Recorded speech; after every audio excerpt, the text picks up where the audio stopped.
Buenos días, ¿cómo están? Vamos a iniciar nuestra sesión del día de hoy. Vamos a ver, seguir continuando con, bueno, seguir continuando redundante. Bueno, vamos a continuar con radiología musculoesquelética, patología tendinosa de tobillo. Ya habíamos visto la anatomía normal, vimos ligamentos y ahora toca ver lo que son los tendones. Entonces, este tipo de lesiones ya tendinosas, al igual que como lo veíamos con los ligamentos, van a ser el resultado de cambios bruscos, ya sea en la dirección, aceleración o desaceleración pues, del tendón, debido a una fuerza de tensión excesiva. Y lo que nos conlleva una ondulación o ruptura. Y además, pues un proceso inflamatorio agudo crónico. Aquí, pues un poco ruptura, adrede para acordarme, que lo usamos indistintamente. Sin embargo, lo más recomendado cuando hablamos de una lesión tendinosa o ligamentaria, es decir, rotura. Y ruptura, preferimos usarla como en otros contextos más como sentimentales, de este tipo de situaciones, ¿no? Pero bueno, indistintamente se pueden utilizar. Pero siempre lo más correcto, digamos, un poquito más, será decir rotura. Y pues por el mismo mecanismo de lesión que ya mencionábamos, son lesiones muy comunes en los deportistas y como una segunda instancia serán aquellas enfermedades sistémicas que nos condicionen alguna degeneración en el tendón. Y aquí la joya pues de la corona va a ser el tendón de Aquiles. Es el más grande, es el que más se lesiona, es el que mejor vemos, etcétera, ¿no? Entonces el que nos vamos a enfocar por ahí un poquito más.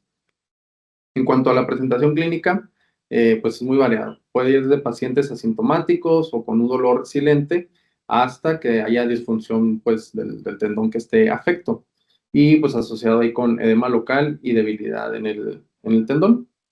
Vamos a recordar la anatomía.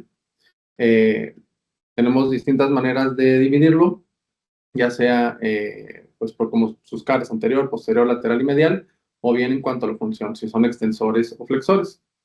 En cuanto a los anteriores, vamos a tener tres, que será el tibial post anterior, el tibial anterior, que sería este que señalo por acá, luego el extensor del dedo gordo o del primer ortejo o del primer dedo, y finalmente el extensor común de los dedos, que vemos todos van a tener una pequeña vaina, que es la que se ve representada en el diagrama en azul, y luego pues van a continuar e insertarse hasta pues ya el aspecto más distal del hueso, ¿no? Y en el aspecto lateral vamos a tener los peroneos, que vamos a tener uno corto y uno largo. Entonces vienen estos dos juntitos, en su vaina hay un punto en el que pues la comparten, digamos, y luego se dividen. Y si se fijan, aquí en el aspecto anterior y aquí lateral, tenemos este tejido que es una fascia engrosada, que es lo que conocemos como retináculo, que además de la vaina, pues también ayuda a mantenerlos y, pues fijos, a darle estabilidad y protegerlos. Tenemos uno superior y uno inferior. Y fíjense aquí cómo el peroneo, los peroneos, digamos que se unen, no es otra cosa más que está envuelto en la misma vaina, y una vez que pasa el retináculo superior, el corto va y se inserta aquí a la parte más proximal del quinto metatarsiano, y el largo pues va a medializarse. Y en el aspecto medial vamos a tener lo contrario al espacio o al compartimento anterior. Si teníamos un tibial anterior, podemos tener ahora un tibial posterior, un flexor, que será acá, porque acá eran extensores, entonces aquí son flexores, común de los dedos. Y antes de mencionar a este, que sería el extensor perdón, el flexor del primer dedo, tenemos el paquete neurovascular o básculo nervioso, en este orden porque va primero la arteria y luego el nervio. Y finalmente vamos a tener el que mencionábamos, va a ser el más grande, el tendón de Aquiles, que es el que va en el aspecto posterior. Y diferencia de todos, si se fijan, todos tienen igual sus vainas y tienen un retináculo, ¿no? Que los va cubriendo. Pero el tendón de Aquiles no tiene o carece de una vaina sinovial y tiene algo que denominamos paratenón, ¿no? Que entonces todos pueden llegar a tener, todos los tendones, un poquito de líquido, excepto este. Cuando vemos líquido en Aquiles, sospechamos ya que puede haber alguna una patología. Y ya viéndolo por estudios de resonancia, lo que comentábamos, podemos dividirlo en cuanto a la función que hacen, los que hacen la inversión o eversión, los que hacen dorsiflexión o flexión plantar. O bien, que esto es un poquito pues más fácil verlo anterior, posterior, medial y lateral. Aquí lo que nos va a orientar, recordando siempre que el peroné pues, se va a encontrar o va a marcar pues, el aspecto lateral del paciente. Y tendríamos al extensor, al tibial anterior, al del primer dedo y al extensor común. En el aspecto medial, este correspondería con el tibial anterior, el flexor común y el flexor del primer dedo, y este sería el paquete neurovascular. En el aspecto posterior vamos a tener al tendón de Aquiles, y si recuerdan, Daniel decía, me llama la atención, siempre hay un puntito negro que va acompañando al tendón de Aquiles. Bueno, pues esta estructura hipointensa puntiforme, pues es el tendón plantar, que siempre va acompañándolo, y a veces puede ser de ahí nos confundo, que sea un pitfall, sobre todo cuando hay rupturas y pensar que pueda llegar a ser todavía fibras del tendón extensor, perdón, de Aquiles. Y en el aspecto lateral, pues vamos a tener los peroneos, que siempre van juntitos. Y pues como aclaración de conceptos, pues hablamos de extensión y flexión pues de cualquier articulación, ¿no? Aquí en este caso, luego llega a ser como un poco confuso, porque si nosotros hacemos una flexión dorsal, pues en teoría estamos como flexionando el tobillo o el pie, pero a esos compartimentos, a esos tendones les denominan extensores. Entonces está como que haciendo lo contrario, ¿no? Y si hacemos flexión plantar, pues los que están, se está flexionando, perdón, se está extendiendo el tobillo o el pie, pero les denominan a los que hacen esa función flexores. Pero no es otra cosa más que lo que van a hacer al final de cuentas con los dedos, porque es hasta donde llegan y se insertan. Cuando yo hago flexión dorsal, flexiono el tobillo, pero los dedos son los que están extendiendo. Por eso le denominan extensores. Caso contrario, cuando yo hago flexión plantar, estoy flexionando los dedos. Entonces, como es muy rebuscado y pues, te confundes más, preferimos decir flexión dorsal y flexión plantar, ¿no? Y ya no batallamos en ese aspecto, pero bueno, entender por qué les denominan extensores o flexores. Y los extensores, pues realmente van a ser los anteriores, el tibial anterior, extensor del primer dedo y el extensor común, y los flexores, pues el resto de los compartimentos. Y entrando ahora sí un poquito a lo que vamos a ver como patología, tenemos como tres términos muy comunes y que son como los más frecuentes, que será la entesitis, que este es un proceso inflamatorio a nivel de la inserción del tendón. Es decir, pues va a involucrar la parte del hueso, ¿no? También, que habitualmente se da por un estiramiento brusco, y por lo mismo de su inserción, pues se puede asociar a rotura de algunas fibras insercionales. Tendinitis o tendinosis, pues esto es un poquito también como, se me va la palabra esta que es como controversial, porque se habla de que realmente no hay tendinitis, no hay una inflamación, porque no hay a veces en ciertos procesos, no hay como células, no hay un infiltrado de células inflamatorias, pero bueno, lo usamos indistintamente, ¿no? Y es cuando hay un engrosamiento del tendón que va, pues ya, en este proceso inflamatorio de las fibras, ¿no? Que se manifiesta, ya lo iremos viendo, pues, con alteración de la intensidad de señal. Y Sí, lo correcto es tendinosis, porque como tú mismo dices, no hay inflamación, células inflamatorias, hay degeneración de las fibras colágeno, y el término correcto es tendinosis. De acuerdo. Y tenemos la tenosinovitis, que el tendón va a estar bien, pero la bursa o la vaina es la que va a estar afectada con un aumento en la producción de líquido. Por resonancia, ¿qué es lo que vamos a ver? El tendón normal siempre va a ser hipointenso y ovoideo. Siempre, siempre, siempre. Y también es muy frecuente que tenga líquido pues también normal. Lo más frecuente que se describe como en semiluna, pero también si lo vemos en toda su circunferencia y pues con un mínimo grosor, también puede llegar a ser normal. El problema va a ser cuando pues esta producción de líquido aumente y pues ya sea, no podemos hablar de una medida propiamente, simplemente es comparativo. ¿Por qué? Porque cada tendón pues, va a tener un tamaño distinto según la función a pues, la que haga, la composición del paciente, si somos deportistas, si no somos deportistas, etcétera, ¿no? Entonces va a ser siempre importante los hallazgos asociados. Y Pero como regla general es líquido circunferencial, ¿verdad? Lo normal es en semiluna. Ya cuando ves líquido circunferencial alrededor del tendón, ya podemos hablar de tendinosideritis. Okay.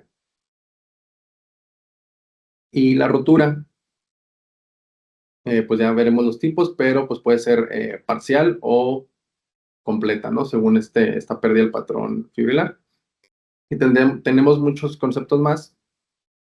Sabemos, decíamos, siempre hipointenso el tendón, ¿no? Por ejemplo, en Aquiles, que no tiene una vaina, pero tiene su paratenon, pues vamos a ver como ese aumento de la densidad de la intensidad de los tejidos adyacentes. Aquí no se alcanza a ver muy bien en la imagen, pero nos pone que aquí está dibujadita otra línea negra. Pero podemos llegar a ver el engrosamiento del tendón. Propiamente, ya cuando hay afección del tendón, que es lo que mencionábamos, como tendinosis, y pues igual ellos ponen entre paréntesis tendinitis porque invariablemente, indistintamente se utilizan ambos términos, pero es cuando ya vemos un aumento de intensidad de señal ya intrasustancia, ¿sí? Que esto, pues, por resonancia es difícil luego discernir si se trata ya sea de una lesión intrasustancia, es decir, un desgarro parcial, o que sea simplemente una tendinosis. Aquí, por ejemplo, cuando el ultrasonido, pues, tiene un poquito mayor de relevancia, porque o sea, nos permite valorar mejor el tendón, tiene mayor resolución espacial, podemos diferenciar si es una rotura o bien una tendinosis. El signo por resonancia, el signo más temprano de tendinosis no es la intensidad intermedia intrasustancia, es el aumento en el diámetro, ¿sí? Se hacen redondos. Ningún tendón es redondo, todos son, como dices tú, aplanaditos. Entonces, el primer signo por resonancia es que se haga redondo, que pierda su aspecto aplanado. Y sí, el ultrasonido es más sensible para identificar patología dentro del tendón. La resonancia tiende a subestimar la patología del tendón. De acuerdo, gracias. Y bueno, los diferentes tipos de desgarros o roturas que pueden ser parcial, completas, o bien completas y luego que tengan pues, una retracción. Entonces, entrando ya de lleno, el tendón de Aquiles, pues bueno, puede tener todas estas patologías de las que ya hablábamos. Un diámetro, digamos que sí es el que se describe un diámetro. La gran mayoría lo pone en su punto de corte como 7 milímetros, hay unos que hasta 8. No sé, doctor, aquí sí, o usted qué nos recomienda utilizar. Digo, no es que sea a 7, ya está afectado. Obviamente tiene que ver los demás allá. Otros datos más que el diámetro transverso, lo que puedo mencionar ahí, pero una es la intensidad intermedia, conocida como patológico, intrasustancia, y el borde anterior del tendón de Aquiles es cóncavo y pierde esa concavidad. Cuando está plano o convexo al revés, entonces ya hablamos de patología, más que una medida absoluta. De acuerdo. También es importante mencionar o recordar que el tercio más distal de este tendón va a ser hipovascular, por lo cual es más susceptible a que ese nivel haya lesiones. Recordando que no tiene su vaina sinovial y tiene dos bursas, ambas son bursas retrocalcáneas, propiamente a esta le llamamos retrocalcánea y a esta subcutánea. Entonces, a este nivel, digamos, a nivel de la inserción, podemos llegar a ver un aumento de la intensidad de señal que puede ser un poquito de líquido, que se describe que puede ser hasta 1 o 2 milímetros. Es, digamos, donde tenemos permitido ver un aumento de la intensidad de señal. Pero si ya lo vemos en el resto del tendón, pues es lo que ya no va a ser normal. Su función pues va a ser una flexión plantar principalmente, y los dos mecanismos de lesión pues ya sea corriendo o saltando, y también se escribe por esta misma parte de que es hipovascular, el tercio distal, a 6 centímetros de su inserción, o sea, todo este segmento es donde mayormente se va a lesionar, y por lo mismo también hablamos de patología insercional o no insercional. Y es, o sea, no tanto si es insercional o no, sino a cuántos centímetros o a cuánta distancia está del sitio de inserción. Es decir, si yo tengo un desgarro a este nivel, muchas veces, pues, como lo ha comentado el doctor, el trauma ya sabe lo que el paciente tiene, ya sabe que tiene un desgarro, ya sabe que tiene una rotura, solo quiere ver el resto de los hallazgos, que es donde pues, la relevancia nuestra, ¿no? Decirle, ¿sabes qué? Pues está a tantos centímetros de la inserción, se asocia a tal cosita, ¿no? Entonces, siempre es muy importante en nuestros reportes mencionar la distancia. Y como veíamos, si recuerdan en las imágenes, los tendones, pues veíamos su liquidito alrededor. Pero en uno de los signos para una paratendonitis será nada más ver el aumento de la intensidad de señal de los tejidos adyacentes. El tendón, véanlo cómo está todo hipointenso, lineal, ¿sí? Aquí vemos su bursa, que es lo que decíamos que puede llegar a tener un poquito de líquido, pero lo que llama la atención, pues es nada más toda esa edema, ¿no? Con la integridad del tendón. Ya cuando tenemos una afección propiamente del tendón, pues va a perder esta forma lineal que vemos por acá. Fíjense cómo tiene aquí este engrosamiento focal que le da una apariencia fusiforme, y también pues vemos el aumento de intensidad de señal de los tejidos adyacentes. Y otro de los datos, el engrosamiento. Vean este engrosamiento y lo que mencionaba el doctor, no lo vemos cóncavo, ahorita vamos a ver un mejor ejemplo comparativo, sino que ya está convexo, ¿sí? Y pues la intensidad de señal ya la vemos pues un poquito aumentada, es decir, como intermedio. Que no siempre tenemos que verlo verlo hiperintenso, muy franco, como parecerá si tiene una lesión. A veces nada más con ver un discreto cambio en la intensidad de señal, pues nos va a orientar a que esté afectado. Se describe como intensidad intermedia para diferenciarlo de la hiperintensidad líquida, que eso ya sería un desgarro, intrasustancia o desgarro parcial, ¿no? Entonces, intensidad intermedia para hablar de tendinosis, e hiperintenso, similar al líquido, para hablar de desgarro. Bueno, lo pueden ver, a ver, lo puedo hacer zoom aquí.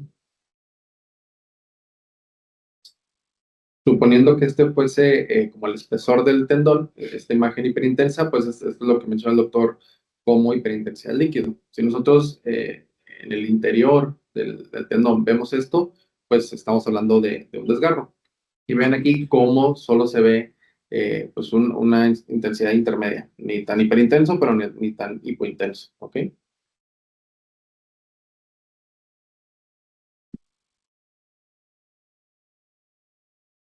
Y vean, esta es la forma normal, ¿sí?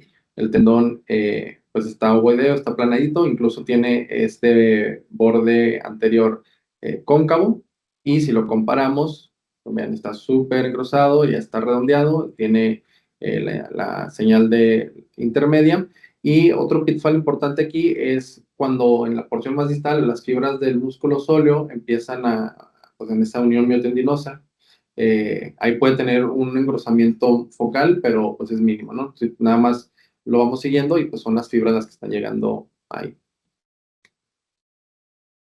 En el sagital pues va a ser siempre muy importante desde su porción más proximal o más craneal hasta su inserción, siempre que se continúe y que sea lineal y que no sobrepase, digamos, esta línea imaginaria, como veíamos en uno de los casos previos, donde puede tener este engrosamiento focal, asociado obviamente pues a la señal intermedia y cuando los tejidos blandos están inflamados. También tenemos, si lo vemos muy bien aquí, lo llaman triángulo o grasa de Kager, que pues es una grasita que, pues, de protección, pero esta es muy indicativa cuando la vemos afectada, pues que hay una patología del propio tendón también. Entonces, por ejemplo, vemos acá todo el resto de los tendones, fíjense cómo tienen el líquido, ¿sí? Tiene una tendinosis, todo el edema, pero el tendón de Aquiles está preservado. Vean esta forma, igual, con una concavidad justo aquí en su parte más anterior. Igual aquí, vean, tenemos la afección del resto del tobillo, que ya hablaremos de ello, pero comparen cómo, por ejemplo, aquí el tendón extensor perdón, flexor del, del dedo gordo, del primer dedo, como tiene mucho, mucho líquido, pues alrededor de la vaina, ¿sí? Comparado con este, que pues está preservado. Y cuando ya lo vemos que está afectado, vamos a ver un discreto engrosamiento, sobre todo el aumento de la intensidad de señal del paratenon y a pesar de que lo vemos que está un poquito más engrosado, todavía presenta ahí un poquito esta forma cóncava. Igual vean, aquí se ve bastante bien el tendón, que es siempre lineal, la grasa de Kager, la bursa, que sería retrocalcánea, acá la subcutánea, y podemos tener la bursitis. Si comparamos pues una bursa normal, cuando ya toda esta bursitis, pues ese líquido aumentó la intensidad de señal de la grasita adyacente y todo el triángulo o grasa de Kager. Además de asociarse, pues vean el tendón, ya lo hemos engrosado y tiene la intensidad intermedia, incluso también a nivel de su inserción. Y hay un caso típico que siempre se describe como el síndrome de Haglund, que es cuando tenemos un espolón óseo en el aspecto postero superior del calcáneo, que pues por el simple hecho de existir ese tendón ahí y los movimientos, pues nos va a condicionar primero una bursitis. Y luego después pues nos va a estar irritando el tendón a nivel de su inserción y posteriormente nos puede condicionar rotura. Y este síndrome o triada sería pues la bursitis, la tendinosis y el espolón óseo, siempre se asocia mucho a personas que usan tacones, pues por esa disposición que adopta el pie y que está ahí siempre, siempre irritando al tendón. Una patología insercional. Mm. La inserción, para diferenciarla de la no insercional un poquito más arriba, pero es nada más para diferenciar por secciones. De acuerdo. No, no es una entesopatía, es una deformidad de Haglund, se llama, que es un espolón óseo, pero no es entesopatía.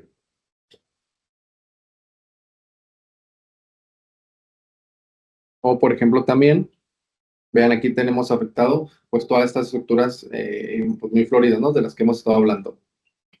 Tenemos el tendón, pues obviamente con toda su pérdida, tanto de intensidad normal como su morfología, está engrosado.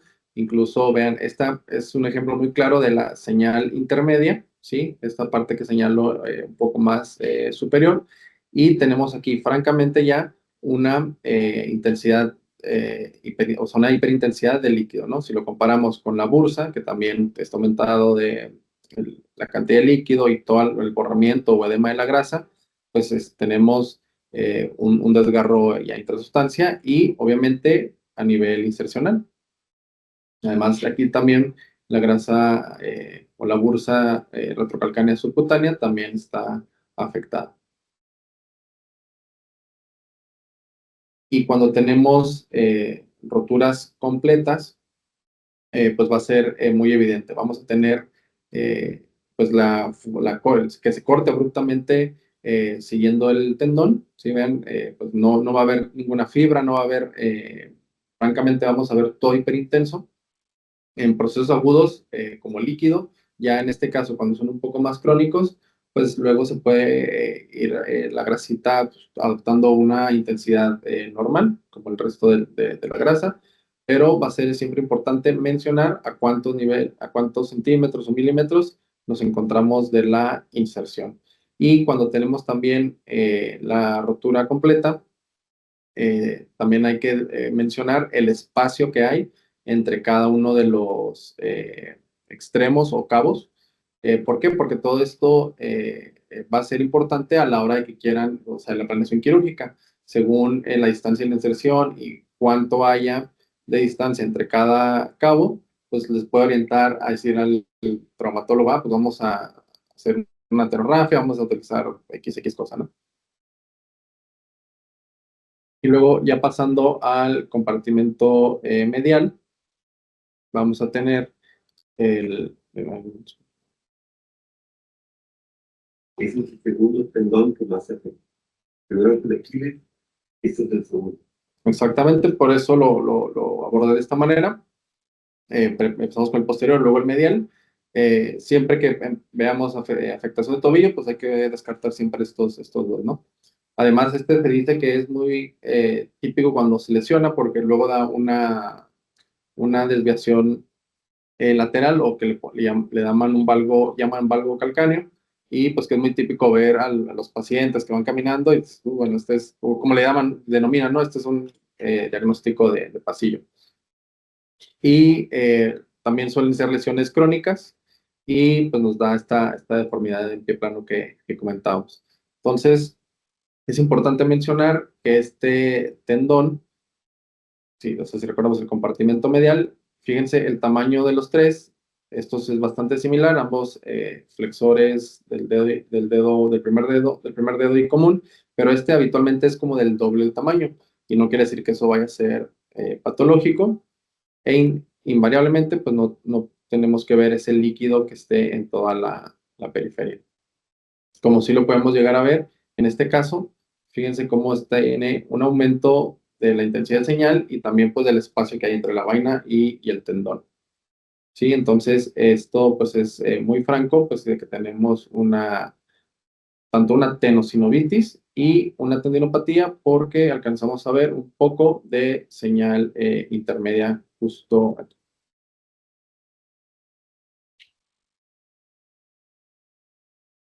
En cuanto al compartimento lateral, pues denominábamos que tenemos los peroneos corto y largo, estos tienen en algún punto una vaina sinovial común y va a ser importante, siempre pues van los dos juntitos, el corto y el largo, pero fíjense cómo tiene está normal, pero el que vemos un poco más anterior está en una disposición en C, tiene obviamente todo la tenosinovitis, todo el aumento de la intensidad de señal adyacente y además pues lo vemos adelgazado, que nos ayuda bastante aquí el corte sagital. Entonces, a veces también cuando los vemos adelgazados, no es lo más común, pero sobre todo sí en los peroneos por esta disposición que tienen a adelgazarse, porque pues, se comprime tanto entre el tendón y el resto del hueso, y también recordando que tenemos justo aquí el retinal. ¿Eso es normal o anormal? Anormal, Anormal. anormal. Y también en cuanto a los peroneos, pues esta parte que mencionábamos, que va a ser muy difícil a veces determinar, sobre todo cuando son pues, desgarros muy pequeños, como aquí por ejemplo, que nos ponen esta pequeña, bueno, también es importante mencionar que hay una siempre como interfaz hiperintensa entre ambos tendones, porque pues tienes al final de cuentas un poco de líquido ahí, pero va a ser muy difícil diferenciar una tendinosis, que es el caso que estoy señalando, se ve como una señal intermedia, pues como en todo el tendón, o bien cuando haya una rotura parcial, ¿no? Entonces aquí es cuando podemos utilizar el ultrasonido, que igual no se recomienda mucho hacer los estudios como en el proceso agudo, siempre esperar pues, al menos unos 5 días, una semanita, como para que pueda disminuir sobre todo la inflamación que hay en el tejido celular subcutáneo y toda la grasita adyacente, pues para verlo mejor. Caso contrario, cuando es muy evidente los desgarros completos, vemos el tendón corto. Fíjense cómo tiene pues toda una pérdida de su morfología normal, tenemos toda la intensidad del líquido en la sustancia o intrasustancia y pues todo el tendón perdón, toda la vaina, pues con el aumento de la intensidad de señal. Igual, cuando tienen una rotura completa, se va a perder esta pues como relación que tiene uno anterior y uno posterior y puede llegar a hacerse, sobre todo el corto, a lateralizarse. Y otra patología que tenemos va a ser la luxación. Ahorita vamos a ver un caso. A veces es normal tener una subluxación, sobre todo cuando tenemos afectación del retináculo. Sobre todo en procesos pues como repetitivos, pues, pacientes que hacen deportes, el retináculo se puede debilitar o puede llegar a romperse y pues le va a condicionar una inestabilidad al tendón. Entonces este puede estarse subluxando. A diferencia del tendón de Aquiles, en donde el desgarro completo es trayecto transversal y los cabos se distraen uno hacia arriba y otro hacia abajo, en el tibial posterior y los tendones peroneos, el desgarro es longitudinal. Es muy poco probable o muy poco frecuente que haya una rotura horizontal y que los cabos se distraigan. Sí, son desgarros longitudinales. Y por eso en la imagen del centro, las dos flechitas amarillas, se abre el ligamento, el tendón peroneo corto y el peroneo largo se mete entre ese desgarro. Y por eso vemos tres bolitas. Sí, sí, las dos flechitas son el peroneo corto con un desgarro longitudinal y donde se mete en medio el peroneo largo. Es la manera en que se rompen los peroneos y el tibial posterior longitudinal. Bueno.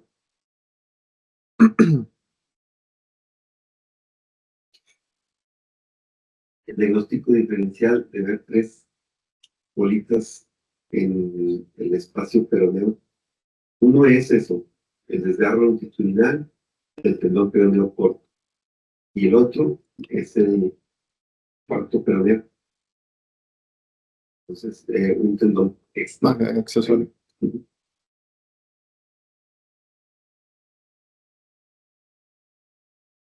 Y vean aquí, este es un caso muy franco de una pues, luxación, donde tenemos, además de la tendinocinovitis, el aumento de líquido, la intensidad de señal en ambos tendones, el retináculo pues va a estar debilitado con algún desgarro, donde va a permitir pues que el tendón corto pues vaya hacia el aspecto más lateral del peroneo. No es lo común verlo así, porque eso está luchado y ahí se quedó. Lo común es que con maniobras se luxen los tendones, ¿verdad? Y la resonancia es un estudio estático, entonces ese diagnóstico se puede hacer por alto muchas veces, pero hay datos indirectos que podemos hacerle pensar y decirle al médico, al traumatólogo, que estamos ante una probable luxación de tendones peroneos. ¿Cuáles son esos hallazgos sutiles que debemos de buscar y sugerir que descarte con un ultrasonido dinámico la luxación de tendones? ¿Cuáles son esos? No ver el retináculo peroneo normal, en este caso pues está desinsertado, ¿verdad? No verlo es uno. Número dos, que haya líquido en la vaina sinovial de los tendones, porque significa que se están friccionando. Y número tres, y no a veces, no siempre se presenta, edema óseo, edema óseo del peroné y edema de tejidos blandos. Entonces, todo eso, junto, aún y que los tendones estén en su lugar, le puedo decir al traumatólogo, es que no descarto que se estén luxando, principalmente porque el retináculo no está en su lugar. ¿Sí? Entonces le sugerimos ecodinámico. Que justamente pues son todos los hallazgos que vemos por aquí, ¿no? Fíjense, el retináculo, pues realmente se lo veríamos como una línea hipointensa, muy delgadita, pero pues no vemos nada de esa estructura. Aquí pareciera un poco, pero pues Pero está se todo. debe de unir al periósteo, debe Justo de aquí. estar pegado exactamente, debe de estar pegado al hueso y no haber una distinción entre el hueso cortical o el periósteo y el retináculo peroneo. Y ahí lo vemos que está despegado. Este es el retináculo y viene por aquí. Está despegado. Este debe venir aquí.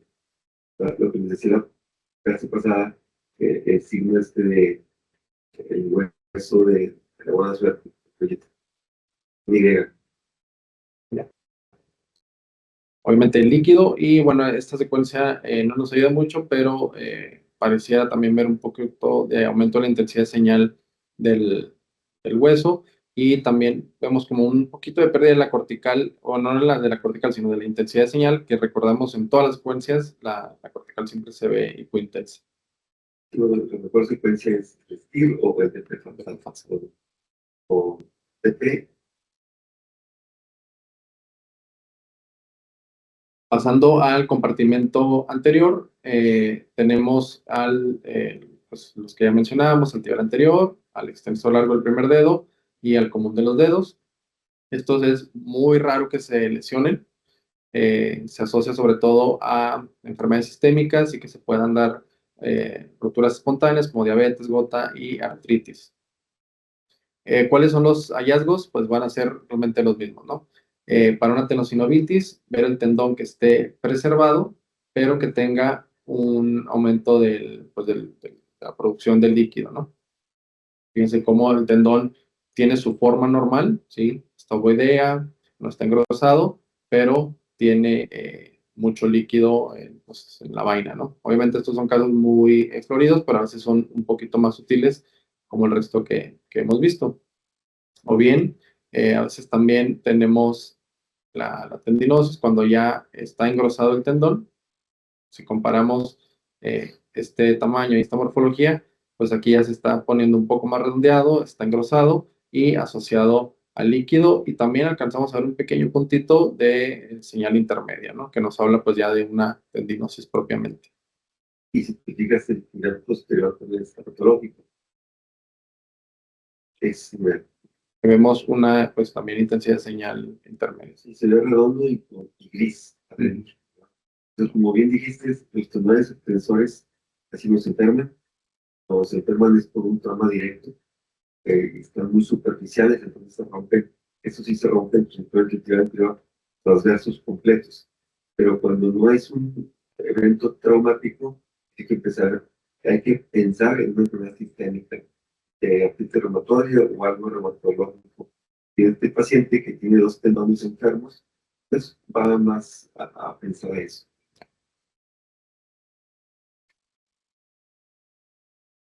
Lo podemos ver también aquí en coronal, todo el líquido y pues un engrosamiento como difuso y la señal intermedia pues en distintos segmentos.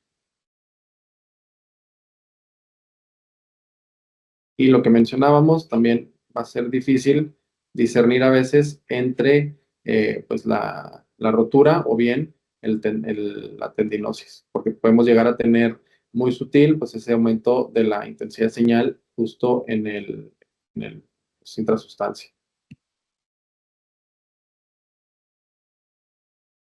Sí, o sea, lo que les quiero mencionar aquí, si comparan, vean, este es el tendón, tiene esa intensidad de la que hablábamos, que esto, bueno, en la literatura lo mencionaban como una tendinosis, y si nos vamos a un caso de desgarro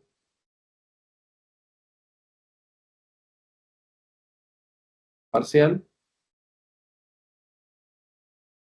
pues vean cómo es muy difícil pues discernir entre esa parte, ¿no? Porque solo tenemos ese aumento pues, muy focal de la intensidad de señal, que a lo mejor con el eco y como menciona el doctor, pues es superficial, nos puede ayudar a discernir en ese momento el tipo de afección.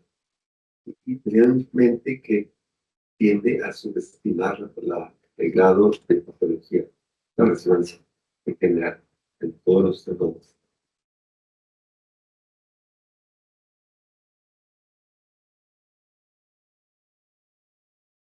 También es patología, patológico, sí. Algo abombadito hacia adelante e intensidad intermedia. Tiene varios tendones patológicos, probablemente tenga algo sistémico. Sí, también, por ejemplo, vemos acá parte de bueno, se está juntando un poquito el posterior y el flexor común, pero también se alcanza a ver un poquito de líquido alrededor. Y bueno, también fíjense aquí cómo se ve con esta como pérdida de su patrón. Bueno, aquí no podemos hablar propiamente de un patrón fibrilar porque no las vemos por resonancia, por eco sí, que es lo que vamos a ver a continuación, pero pues tiene esa pérdida de la continuidad, ¿no? ¿Por qué? Bueno, y en un segmento pues como longitudinal, o sea, es decir, en axial lo vemos que está como partido a la mitad, ¿no? Caso contrario, si fuese transverso, pues lo tendríamos que ver en coronal o en occipital. En estos casos, así que nos queda duda y que sabemos que tiende a subestimar la resonancia, lo reportamos como tendinosis sin descartar la posibilidad de un desgarro longitudinal y sugerimos el eco para corroborarlo. Cuando estamos así entre que parece que es desgarro longitudinal o tendinosis, ponerlo así, ¿verdad? Tendinosis sin descartar desgarro longitudinal y sugiero el ultrasonido, ¿no? O si tienes la posibilidad de pasarlo de resonancia al ultrasonido, pues ya haces el diagnóstico. Gracias. Por ultrasonido, bueno, este es muy evidente, ¿no? Pero si vemos el tendón tiene ese patrón fibrilar del que hablábamos, no confundirlo con fascicular, que es cuando hablamos de la evaluación de los nervios. Aquí hablamos de las fibras.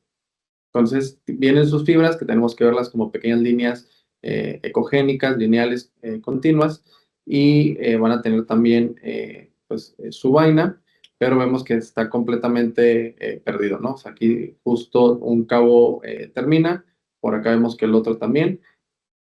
Todo esto es pues grasa, es edema, es líquido que está pues en ese sitio, y pues es importante también por ultrasonido pues mencionar la distancia que hay entre cada tendón o cabo, que habitualmente cuando haces primero el abordaje por ultrasonido, muchas veces, y pues que no hay dudas, pues de todos modos le piden la resonancia, sobre todo para descartar como la extensión o si hay otros hallazgos más sutiles que nos hablen de alguna afectación. Y porque no le tienen confianza al eco, Ya. principalmente. No, y aparte, el ultrasonido es muchísimo mejor para los tendones en el tobillo que en la resonancia. Pero, es una verdad. Los médicos tratantes no le creen al eco porque dice que es superador dependiente. Todo es superador dependiente. También la resonancia. Pero es mucho mejor que el ultrasonido para patología tendinosa que la resonancia.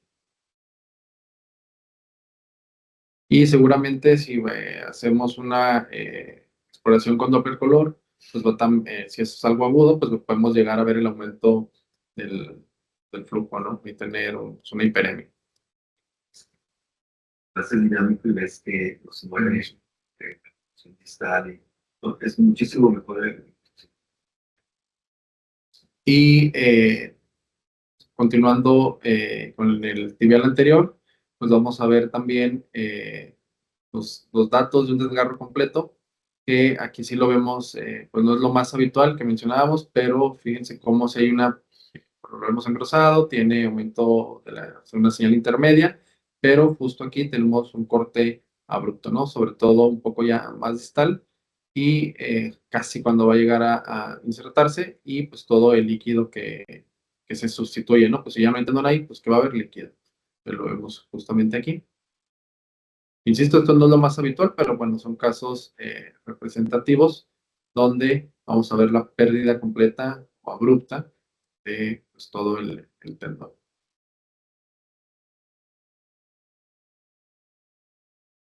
Los extensores del primer dedo, pues también el extensor, perdón, del primer dedo, también pues, es susceptible a estos hallazgos. Igual, ¿qué es lo que vamos a ver? Si se fijan, pues todo es lo mismo, nada más detectarlo pues en el sitio anatómico. Es muy importante pues saber la localización. Vamos a ver en una tendinosis, pues el aumento del líquido. Vemos el tibial anterior normal y como en el del primer dedo, pues hay un aumento de líquido que podemos ver muy bien tanto en coronal, igual aquí en axial. Vemos el tendón normal,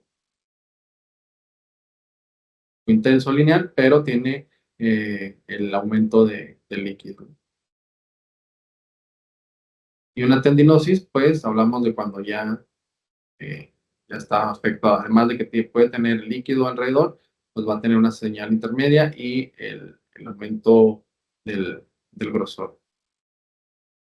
Sí, nada más tener cuidado, en especial en el extensor del primer cortejo, en los cortes axiales, en donde cambia de dirección, se ve gris y no es patología, sino es por el cambio de dirección.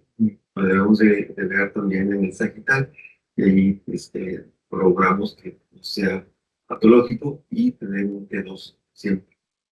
Y también recordar esa parte de cuando vemos un hallazgo, pues siempre irlo a buscar no solo en una corte, sino tenerlo también que pues, en el axial coronal, ¿no?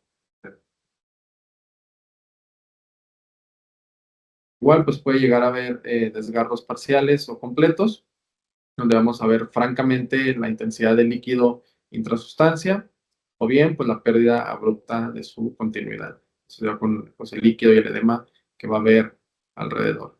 Y cuando llega a ser más hacia su inserción, pues puede también condicionar edema óseo. Y bueno, ya para terminar, el extensor común, pues todavía es mucho más raro que se afecte, pero igual, que vamos a ver, si se fijan, se ve aquí muy didáctico, muy bien señalado, esta división que luego hizo de sus cuatro fascículos, digamos, donde pues están normales, están de buen tamaño conservado, intensidad conservada, pero lo que aumentó pues fue el líquido en la vaina, ¿no? Entonces estamos ante un caso de pues, tenosinovitis. Y cuando ya vemos la afección propiamente del tendón, la señal intermedia, vean cómo ya no está negro, sino que está gris y está engrosado, pues hablamos ya de una sinovitis, además de este secretamiento focal.